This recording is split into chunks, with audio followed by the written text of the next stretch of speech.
Hello and welcome to the Small Business University, Mid-Atlantic Federal Credit Union Small Business University. Thank you for joining us today. My name is Kelly Leonard and I will be your host for this event.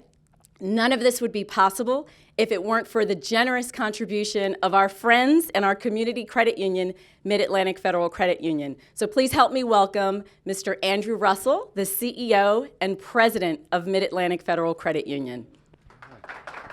Thank you, Kelly. Hello to everyone here and everyone watching us. I would like to welcome you to Small Business University. As a proud sponsor, we all at Mid-Atlantic Federal Credit Union have a passion for helping small businesses and entrepreneurs achieve their goals and dreams. This morning, we're very excited to have Senator Cardin here with us. Senator Cardin is known for his commitment and support to small businesses and entrepreneurship throughout the great state of Maryland. Thank you. I hope you enjoy the program. Kelly? Awesome. And so without further ado, I'd like to present to you Senator Ben Cardin.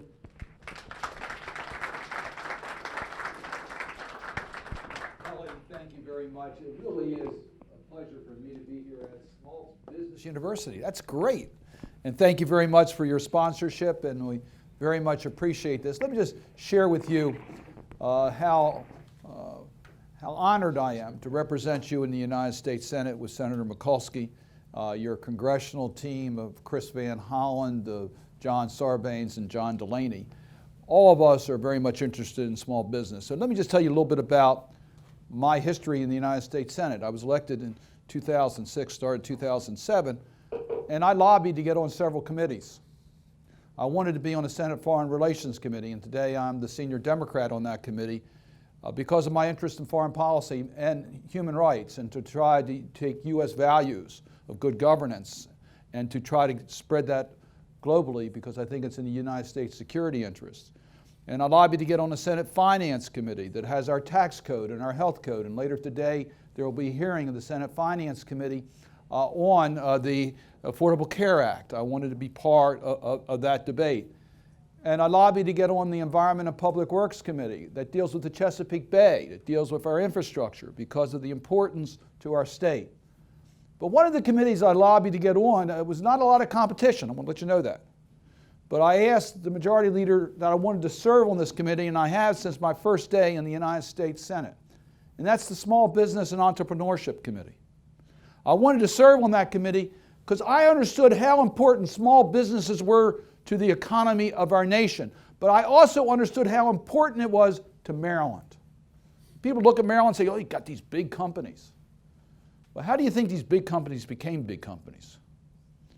It's because they had the foresight to work with smaller companies, with entrepreneurs who developed better ways to do things, and it led to the job growth in our country. Montgomery County is blessed. It's blessed with the right climate, the right location, and certainly the right commitment for entrepreneurship. And I understood that in my role as a United States Senator, serving on the Small Business Committee, I could help that growth here in Montgomery County, in Maryland, in our country. So when you look at where jobs are created in America, you find that they're created more with small companies than they are with larger companies. But what is really telling, when you look at the number of patents and inventions and the innovation that's brought into the American economy, it's small companies. So I know I'm preaching to the choir here, but if you want to get motivated, and every once in a while, you know, I love to just be able to get inspired. I visit a small company here in Montgomery County and see how a couple people are looking at a new way to deal with a health challenge we have in America. Maybe dealing with a transplant issue or dealing with cell development. And it's maybe one or two people that are coming up with this new discovery that could very well lead to a drug that can help solve one of the mysteries of our health challenges. Or I'll see see one or two people working on perfecting a weapons system that will make America safer. are working in cyber, which is a huge challenge for America today. We're under attack not by conventional enemies or states. Every day we are attacked on cyber. And there are businesses in Montgomery County figuring out how we can protect ourselves from that type of vulnerability, to protect our individual privacy. Small companies are doing that, figuring out a way that we can meet today's challenges.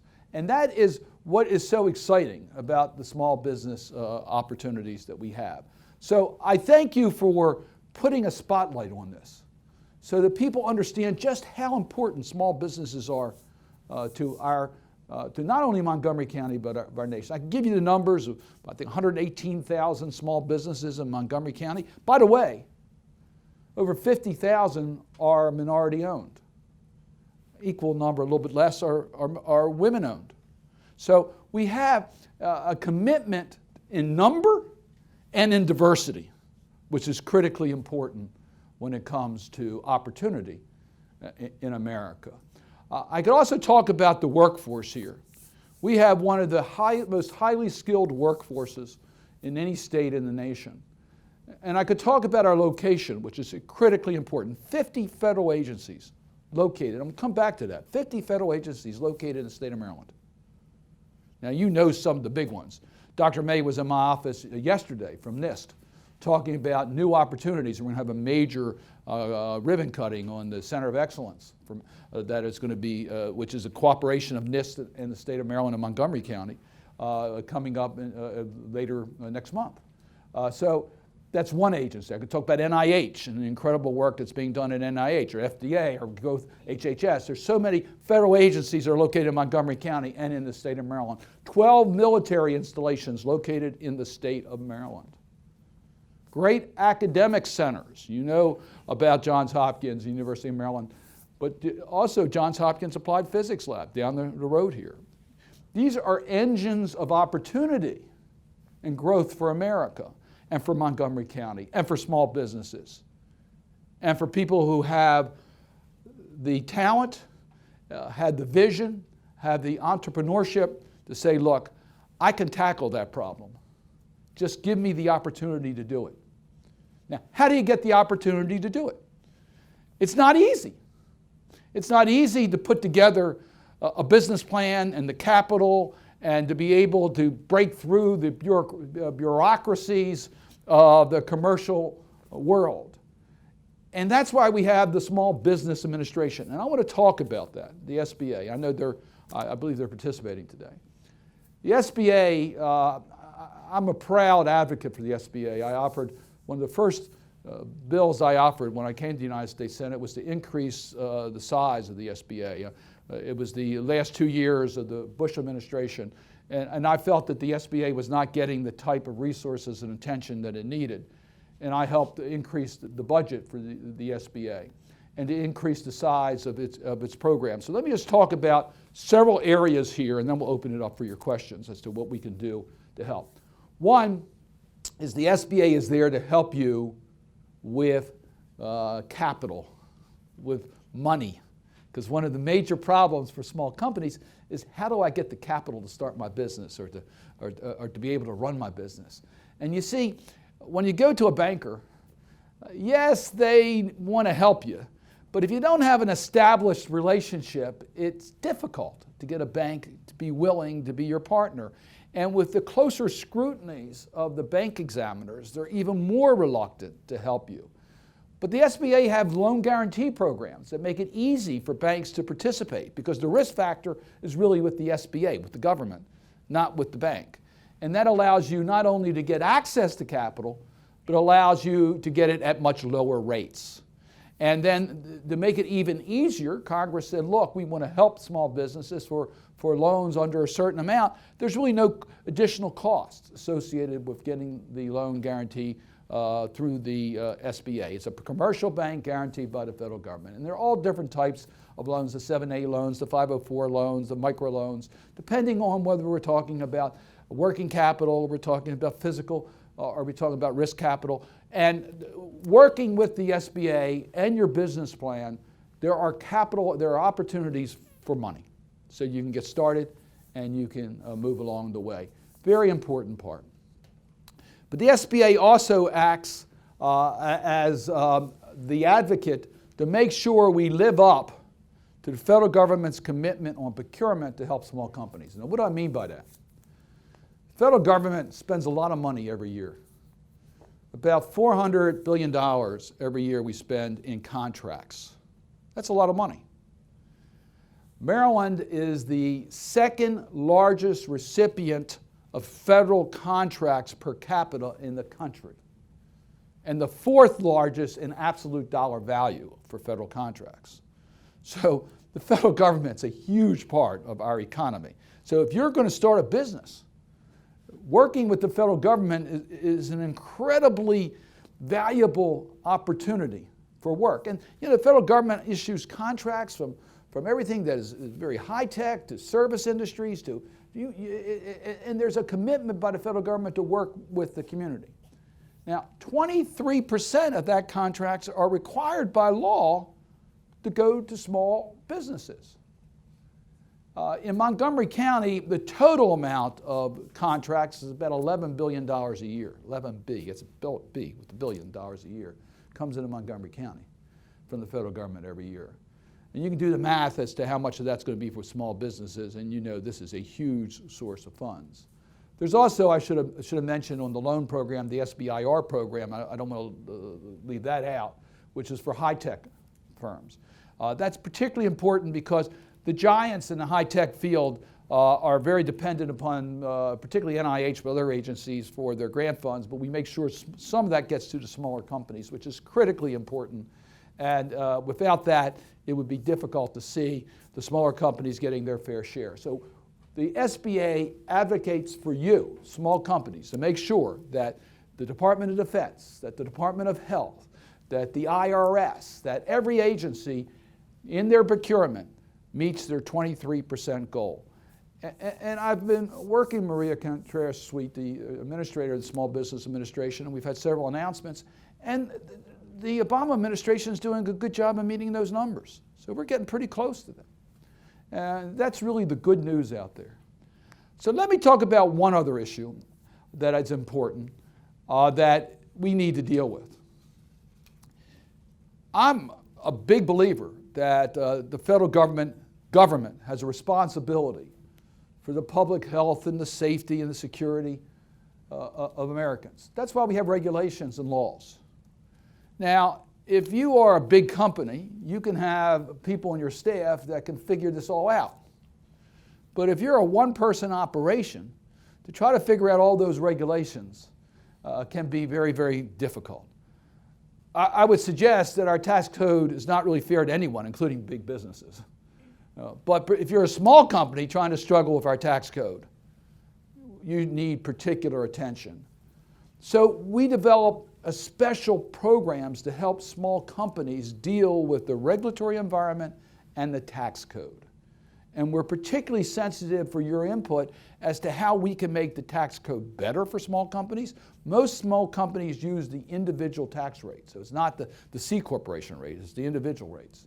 So we're looking at ways that we can allow you to expense your capital purchases so you don't have to worry about amortizing. That encourages you to go out and buy the equipment you need because you can write it off in 1 year rather than writing it off in 7 years or 15 years, whatever the depreciation schedules might be.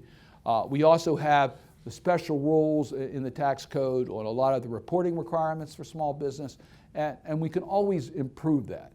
So one of our missions is to make it easier for you to get through the rules. The Affordable Care Act has special provisions for small businesses. If you're under 10, you're not subject to the provisions of the Affordable Care Act. So there are different ways that we try to help small businesses. The bottom line is, this country, I'm optimistic, despite what's happened in the stock market over the last couple weeks. I'm optimistic about America's future. I'm optimistic because the people I see in front of me right here, people who are listening to us who are concerned about small businesses. As I was walking in here, I was talking to a woman who was telling me about what she does to develop a food product that looked very good. I think I'm going to be able to taste it before I see her nodding. Good. It looked good. I need my nourishment. But you know, you're developing a better way to meet consumer needs, and you have an idea, you've pursued it, and it's going to be, I hope, profitable for you, but it's also going to help us in our community. And it's so exciting because people just want innovation. They want change. They want things done in a more acceptable way. And that entrepreneurship spirit is alive and well in Montgomery County, Maryland, and our country. And I'm proud to represent you in the United States Senate. So, on to your questions. I heard you had friendly questions this morning. So, on to your questions.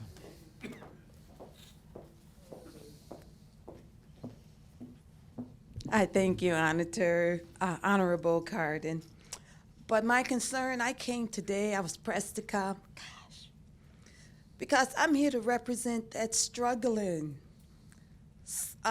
individual here in Montgomery County that was faced and tried all the programs that you have listed, went to the banks about the guaranteed programs, only to have multiple banks here in the area tell me that we don't participate in those programs. So I would call, once again, call in Baltimore to the loan programs, and I would ask them, well, what banks participate? Every bank I've gone to tells me we don't participate. Now, surely if the program exists, you must have a list of banks that participate. So that's one of the struggles that I have had in my venture. And the other one is when you go to the programs and they see you have a challenging credit rating, no assets, no friends or family that can loan you $5,000 or $10,000 just to get started. And your hopes start to diminish. So my question is, what programs exist for those individuals? There are many more here in Montgomery County, living paycheck to paycheck with hopes of starting a business in the wee hours of the night just to supplement their income. There's got to be some programs to help us out of that state of poverty. Right. Well, thank you for your question, and thank you for your determination. In regards to credit, in regards to financing, most of the governmental programs are guarantees, which means that they are monies that are actually loaned by private institutions, and I'm going to get to that. Therefore, the arrangements between the business owner and the bank, not between the business owner and the government. The government is part of that because we guarantee the loans. So the risk factor is on the SBA. The SBA has to prove it, but the commercial worthiness has to be determined by a banker rather than by the government. And as I mentioned earlier, we have a significant problem in that regard because the bankers, it used to be that we had mostly community banks. They knew everybody. You could establish a relationship, and it was not a huge problem. Bankers would say, look, I know you. I know you're here. I'm going to take a risk with you. That's what banks do. They take risks, and they spread the risk. And yes, some businesses fail, and some become very, very successful. That's America. But what's happened of late is that many of these banks have become part of giant banks, and the small business aspect of it is not really their profitable aspects. So they concentrate more on the other parts, and they know that the banking regulators look at what they call non-performance loans, which can be a challenge for a business like yours that is starting up. So yes, we have found ways to get more banks to participate. In fact, the SBA has been successful in getting more banks to participate, and the volume of SBA loans have increased dramatically over the last 4 or 5 years. I can't talk to your specific circumstance, but I can tell you, and I think the SBA has a program that provides technical assistance that you can sit down with, that they will direct you to the more active financial institutions in our community that are working with your type of a business to try to make that connection. So there is a mentoring program at SBA that can help you and direct you to where you are more likely. There are different types of loans, as I've told you before. There are some direct loans by SBA of disasters and things like that.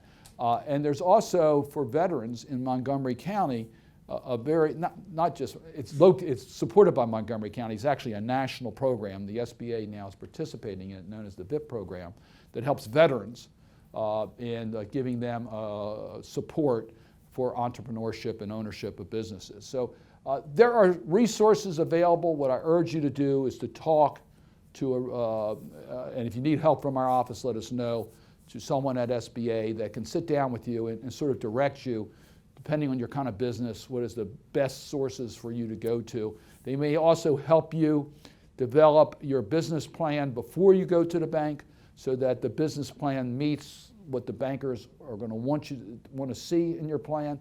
They may suggest that you need to modify certain things in order to give you the best chance to get a loan.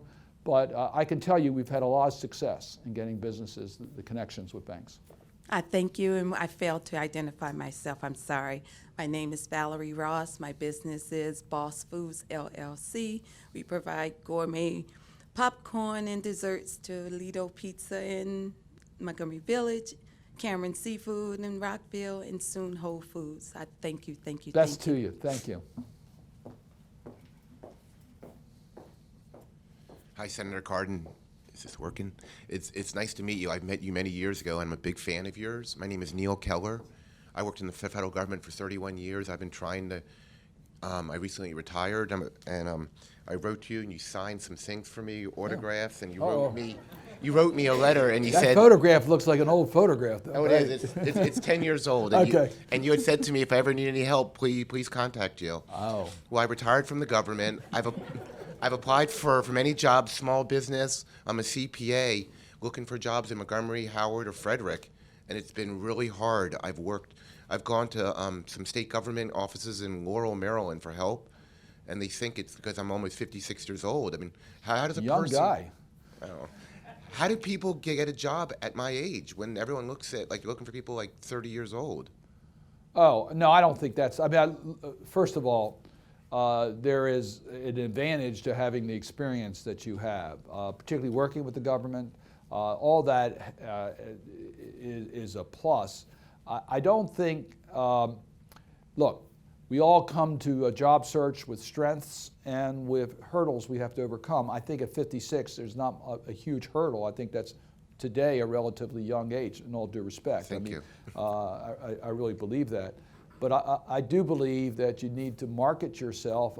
Having that type of background, having those credentials, there is tremendous need out there.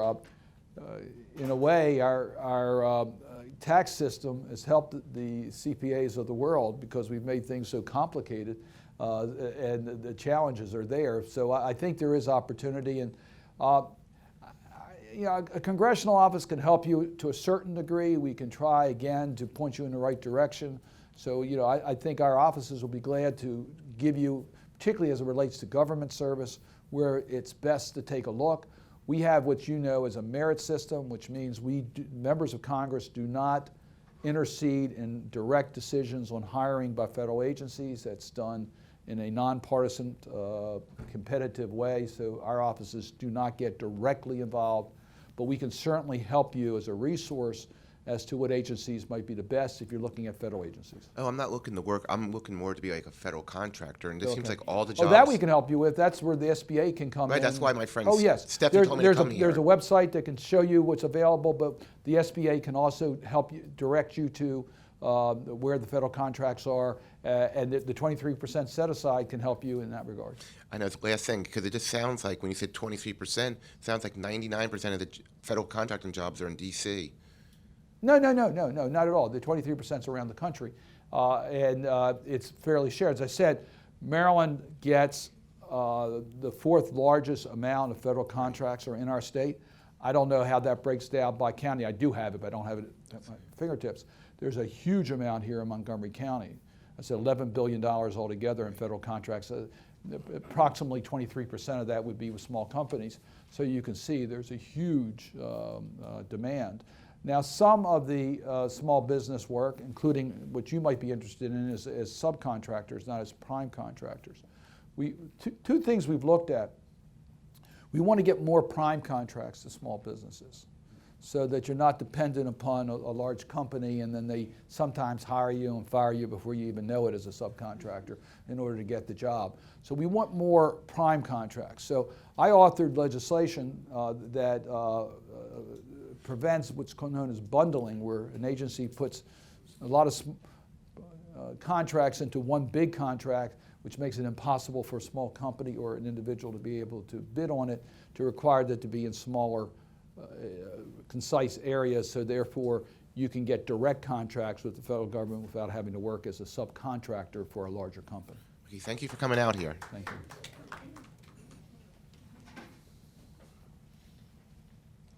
Good morning. My name is Eileen Gannon. My company is Adult Computer Tutor, simplifying and demystifying computers for adults. And I actually just want to put a plug in for the SBDC. I've been working with a counselor there for a couple of weeks now, and I have been finding tremendous help. And so I learned a little bit more about the SBA and what you were talking about today. And so to anyone who is here, I want to say, check out the Business Innovation Centers, the SBDC. My particular counselor, Bill Freeman, is fabulous. I can talk with you about him if you want it later. And I just wanted to thank you for being so passionate about small businesses, because it is hard. It is hard. But you know, that fire in the belly is what keeps us going every day. So thank you. Well, thanks for saying that, because I'm a big fan of the SBA. I think they do incredible work. I know people get frustrated at times, but I'm afraid small businesses. But I think at times that becomes because you are talking to a government agency that hasn't been responsive to you, not the SBA, or you've talked to a commercial bank that's not been responsive, and it's not the SBA. Go to the SBA. They have the resources available for the individual counseling.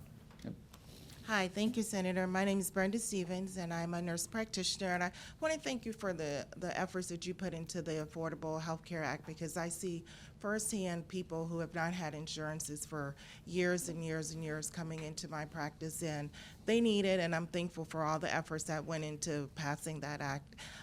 I do want to put a plug in for people who have insurances but don't have the time to come in for their appointments. And I think that needs to be part of a national and state conversation, even on the county level, for people to have time to come in to have doctor's appointments, tests, and things like that, because they're afraid. They don't want to take the time off. They may not have sick time, or if they have it, it's frowned upon for them. But that needs to be a conversation. I know it needs to be legislation, you know, where sometimes we think we're over-legislated and over-regulated, but I think at least it needs to be a conversation for people to have, for employers to give people the time to have those appointments so they can take care of themselves, so they can use their insurance now that they have it. Well, thank you. Thank you for first the way you phrased the question. The Affordable Care Act has been incredibly helpful for people who didn't have insurance. About 1/3 now have gotten that insurance. Millions of Americans now have insurance that didn't have it before.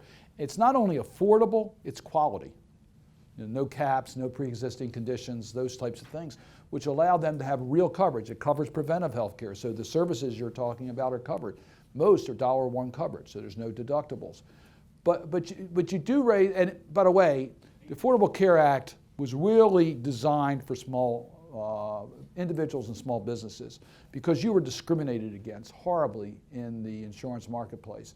If you had 4 or 5 employees and one of your employees got sick during the year, your premiums went through the roof. Now, when most people are saying, look, what is the cost seems to be high. Well, we've brought down the growth rate of healthcare costs, much, much lower than it's been in recent history. And for small companies, it's a much more predictable premium if you decide to go into the marketplace. And by the way, we have subsidies for you to do that. We have subsidies for small companies to be able to buy health insurance. And as I mentioned before, if you're under 10 employees, you can either take it or not. There's no mandate on you whatsoever under the Affordable Care Act. But you raise a very valid point. You can have third-party coverage. You have insurance. You can have quality coverage. You can have great doctors in your community and nurses and clinics and hospitals. But if you don't utilize it, then you're not going to take advantage of it. And that's denying you the health care you need, but it's also adding to the cost of health care for all of us. So we call this, and I've got to get a better name than this, how do we get delivery system reform? How do we reform the system? And we're looking at a lot of different ways to do it. I'm going to mention one, and I'm going to answer your question directly. One is mental health services. Mental health services are very tough to find in the community. Look at the addiction problems that we have today and how difficult what that's causing as far as healthcare costs and other costs to our society. We've got to find a better way so that people can get the mental health services they need, addiction services they need, without ending up in prison. So that's going to save us money and help save lives. So we got to figure out a better way. People have to work. Many employers, by the way, have set up, they're a large company, have set up clinics in their offices, in their places of employment, or have set up regular ways where they monitor their employees so that they know that their employees have time off in order to get their needed health care, because the employer recognizes it's going to keep healthier employees and save them in health care costs. But if you're a small company or you don't have that type of employer, it could become a choice. Do I take off and jeopardize my position at work, or do I just run the risk? So we've got to change that. And some of the things we're looking at, and it goes beyond just healthcare needs. It has to deal with why people need to have time off from work. Looking at leave and looking at a national policy that provides a stronger incentive for employers to provide paid leave to their employees to deal with the realities of life, whether it's taking care of a parent, demographics is changing pretty dramatically in America, or whether it has to deal with going to see a doctor. So we are looking at creative ways so that you don't have that friction at work. And it's a very important question you raised, and it's one that we have to have a much more open debate in America, because quite frankly, we're behind the rest of the industrial world here. In the rest of the industrial world, it's a lot easier to manage those conflicts. In America, we don't have those protections in the workforce that we need. And with that, we are going to need to put a comma in this conversation, because Kelly. I cannot have you be late to work. I don't want to be the reason why you're late. Thank you so much. Again, thanks for doing this, everybody. Small Business University. Great. Thank you. Can everyone give Senator Cardin a big round of applause? Thank you so much Thank you. for joining us today.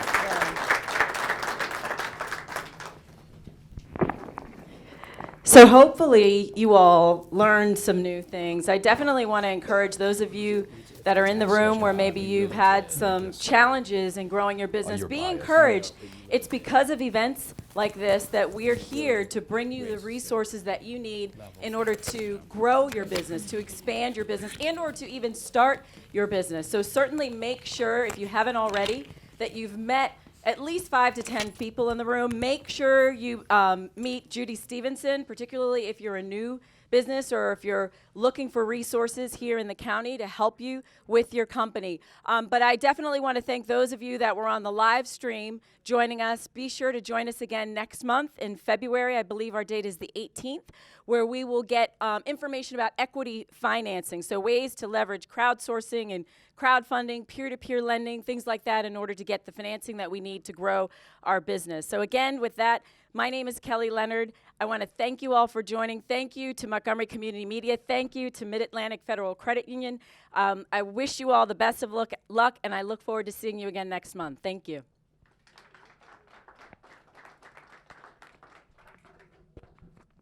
So for those of you, you're welcome.